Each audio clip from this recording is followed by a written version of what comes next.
Hello everyone, welcome to this video, and in this video I'm going to show you how you can delete your Twitch account. So in order to delete your Twitch account, all you need to do is open the Twitch app. Now this can be done either on your computer or using the app. I'm currently using the app, but it's basically the same as doing it on a computer. Then on your phone or on your computer, all you need to do is click on your profile icon and then going into settings.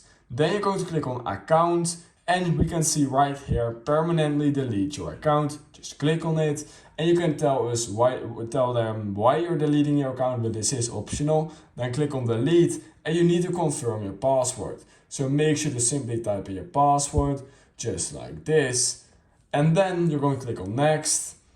And now your account has been deleted just like this. It's quite easy. So yeah, that's how you can delete your Twitch account. If you learned something from this video, I would highly appreciate it if you could like this video, subscribe to my channel, and I hope I will see you in my next YouTube tutorial video.